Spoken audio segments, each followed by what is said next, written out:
அன்னை தமிழுக்கு வணக்கம். மாணிக்கவாசகர் அருளிய திருவெம்பாவை மார்கழி 11 மொய்யார் தடம் பொய்கை என்ற பாடலுடைய விளக்கம்.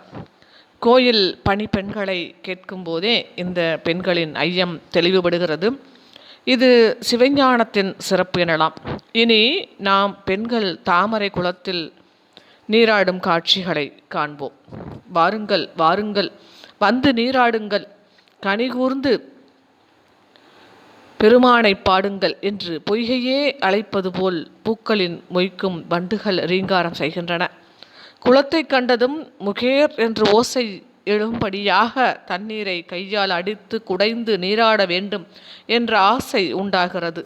குளமும் பெரிய குளம், குடைந்து நீராடி இறைவனை பாட வேண்டும் என்ற இவர்கள் ஆசையும் பேராசைதான். நீராடி திருவடியை பாட விரும்புகிறார்கள் அல்லவா? ஏதவனை பாடும் பரிசு என்று கோயில் பணிப்பெண்களை கேட்டவர்கள் இவர்கள். மொய்யார் தடம் பொய்கை புக்கு முகேர் என கையால் குடைந்து குடைந்து இறைவன் பாத மலர்களை பாடலாம் என்ற அந்த கேள்விக்கு பதிலை தெரிந்து கொண்டவர்கள் போல் உடனே தாமரை பொய்கைக்கு வந்து சேர்ந்திருக்கிறார்கள். இனி இந்த பாட்டின் பெரும் பகுதியும் இவர்கள் இறைவனை துதித்து பாடுவதுதான். ஐயா என்று எவ்வளவு அருமையாக அழைக்கிறார்கள். இறைவனை தலைவன் என்று குறிப்பிடுவதுடன் அவன் இவர்கள் உள்ளம் கவர்ந்த அழகன் என்பதையும் சுட்டிக்காட்டுகிறது. ஐயா என்ற சின்னஞ்சிறு சொல்.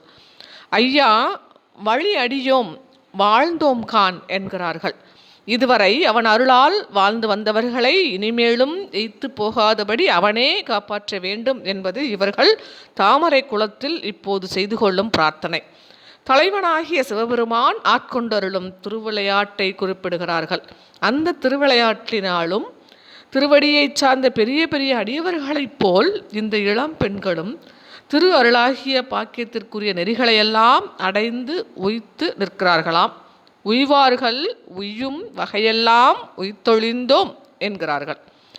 ஐயம் தெளிய வேண்டும் என்று ஏற்கனவே கோயில் பணிப்பெண்களை கேட்டவர்களுக்கு பொய்கையே பதில் சொல்லிவிட்டது போல் தோன்றுகிறது. இப்போது தெளிந்த நீரை கண்டு உள்ளம் தெளிவடைகிறது. மலர்களை கண்டு மலர்ச்சி பெறுகிறது. குளத்தின் வெள்ளம் போல் பெருகுகிறது ஆர்வம், பொங்குகிறது மகிழ்ச்சி. இந்த காலை வேளையில் இப்படி நீராடி பெற்றோமே, எல்லாம் இறைவன் அருள் என்று எண்ணமிடுகிறார்கள்.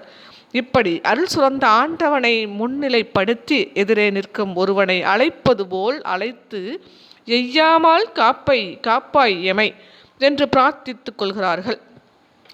முதல் ஆரலல் போல் செய்யாய் என்று அழைக்கிறார்கள். தூய்மைக்கு அறிகுறியான இறைவனது அழல் நிறம் இந்த குளிர்ந்த நேரத்தில் இவர்களை வசீகரிக்கிறது. செய்யா வெண் நீராடி என்று அழைக்கிறார்கள். செம்மேனியில் வெந்நீரும் வசீகரிக்கிறது, தூய்மையை நினைவூட்டுகிறது. வெந்நீர் ஆடி என்று அண்மையில் நிற்பவனை கூப்பிடுவது போல் கூப்பிடுகிறார்கள். பூசும் நீரு போல் உள்ளும் புனிதராக இருக்க விரும்பும் பெண்கள் பிறகு செல்வா என்று அழைக்கிறார்கள். இறைவனது அருட்செல்வம் தானே செல்வம்.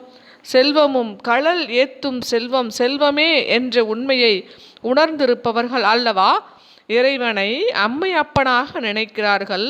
அருள் கூடிய அந்த வடிவத்தை நினைத்து பார்த்ததும் மையார் தடங்கன் மடந்தை மணவாளா என்று இவர்கள் கூப்பிடுகிறார்கள். இப்படியெல்லாம் அழைத்து குளத்தில் இறங்கி நீராடுகிறார்கள். நீரை குடைந்து ஆடிய வண்ணம் இறைவனை பாடுகிறார்கள். குளிக்கும் போதும் இறைவனை பாடுவது எத்தொழிலை செய்தாலும் ஆண்டவன் நினைவு உள்ளத்தில் இருக்க வேண்டும் என்பதை நினைவூட்டுகிறது. தெளிந்த நீரும் தெளிந்த உள்ளமும். மொய்யார் தடம் பொய்கை புக்கு முகேர் என கையால் குடைந்து குடைந்து உன் கழல்வாடி ஐயா வழி அடியோம் வாழ்ந்தோம் கான் ஆரலல் போல் செய்யா வெந்நீராடி செல்வா சிறு மருங்குல் மையார் தடங்கன் மடந்தை மணவாளா. ஐயா நீ ஆட்கொண்டு அருளும் விளையாட்டினை உய்வார்கள் உய்யும் வகையெல்லாம் உய்த்தொழிந்தோம் எய்யாமல் காப்பாய் எமை ஏலோர் எம்பாவாய். மொய்யார் தடம் பொய்கை புக்கு முகேர் என்ன கையால் குடைந்து குடைந்து உன் கழல்வாடி ஐயா வழி அடியோம் வாழ்ந்தோம் கான் ஆரலல் போல் செய்யா வெந்நீராடி செல்வா சிறு மருங்குல் மையார் தடங்கன் மடந்தை மணவாளா. ஐயா, நீ ஆட்கொண்டு அருளும் விளையாட்டின் உய்வார் உய்யும் வகையெல்லாம் உய்தொழிந்தோம் எய்யாமல் காப்பாய் எவை ஏலோர் எம்பாவாய். தாமரை பொய்கையில் தெளிந்த நீரை கண்டதும் அன்பு பெருக அந்த நேரோட்டத்தை நினைத்து அருள் சுரந்த இறைவனை முன்னிலைப்படுத்தி பிரார்த்தனை செய்து கொள்வதுடன் நன்றியும் தெரிவிக்கிறார்கள். நன்றி, வணக்கம்.